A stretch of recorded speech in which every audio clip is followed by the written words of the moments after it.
खुलुमबाय लोगोफोर, डियार ब्रह्म चेनेलनि खौरां नायगिरि गासैबो रायजो राजा नोंथांमोननिसिम गोजोन फुंबिलिनि बयनिसिमबो गाहाम हामलायथि बावहरग्रोनाय जाबाय।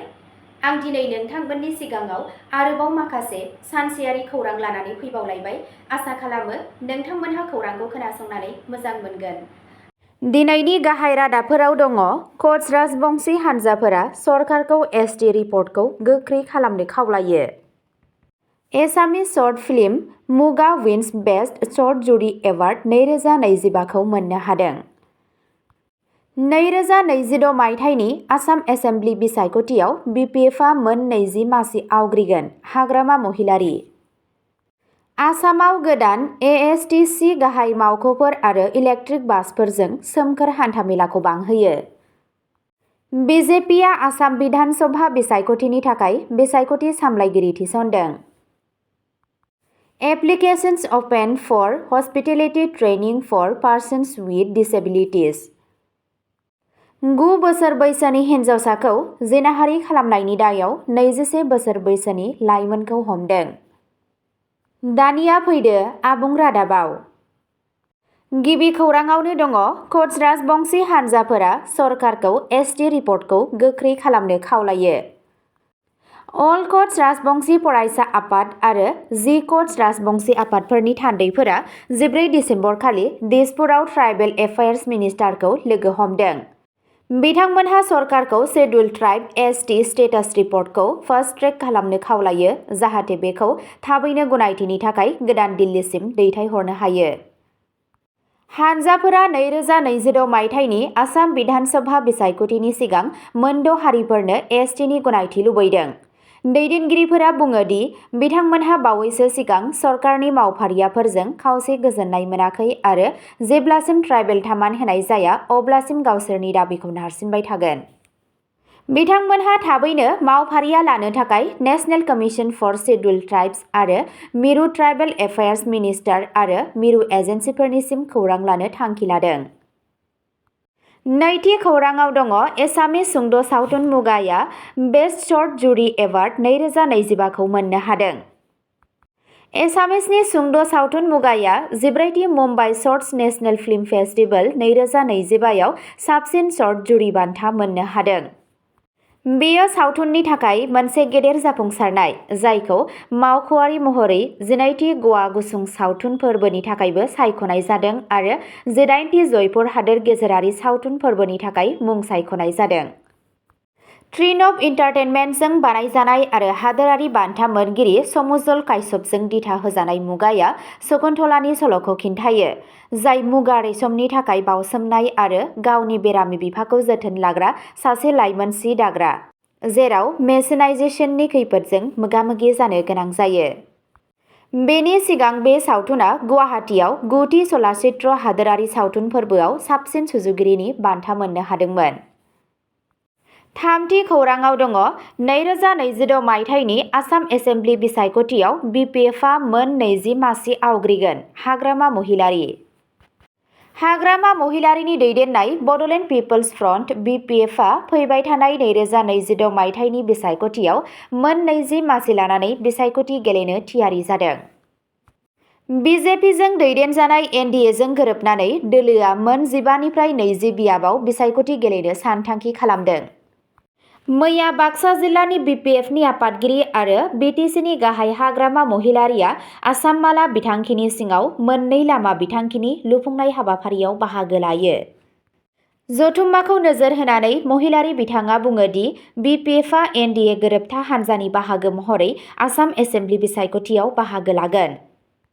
बे हाबाफारियाव बिथाङा बिटिसिनि बारग' गाहाय प्रमद बर'खौबो गोख्रों रावजों सोंखारिनानै बुङो दि बे मावथांखिफोरखौ बिथांनि हाबा मावनाय समाव गनायथि होनाय जादोंमोन नाथाय मावफुंनाय जायाखै, जायनि थाखाय रांनि जाख्ल'नाय जानो हागौ होनना फोरमायो। महिलारिया बुंबावदों दि सिगांनि काउन्सिलनि समाव जेबो मख'जाथाव जौगाखांनाय जायाखैमोन आरो दानि बिपिएफ दैदेननाय खुंथायनि समाव रुजुजायै दावगानाय जागोन होनना खोथा होयो। बिथाङा बुंबावो दि प्राइम मिनिस्टार नरेन्द्र मदिआ फैगौ जानुवारि दानाव भुटानाव चिरां गेलेफु रेल लाइननि थाखाय गायसननाय हाबाफारि लागोन, जाय मावथांखिया ओनसोलारि फोनांजाबखौ बांहोगोन होनना मिजिंथिदों। श्रीरामपुराव सोलिबाय थानाय सिन्डिकेटनि जेंनानि सोमोन्दै महिलारिया बुङो दि बिथाङा बे आयदानि बागै जेबो मिथिया। ब्रैथि खौराङाव दङ आसामाव गोदान ASTC गाहाय मावख'फोर आरो इलेक्ट्रिक बासफोरजों सोमखोर हान्थामेलाखौ बांहोयो। हान्थामेला बिफाननि मन्थ्रि चरण बर'आ समबारखालि रुपनगराव आसाम स्टेट ट्रेन्सपर्ट कर्परेसन ASTCनि गोदान गाहाय मावख'खौ बेखेवनानै होयो। बिथाङा फोसावो दि PME सेवा बिथांखिनि सिङाव गं 100 गोदान मोब्लिबारि बासफोरा बेब्थायाव ज' जागोन, जेराव खावसेनिबो बांसिन दिसेम्बर दाननि जोबनायसिमाव सौहैगोन होनना सान्नाय जादों।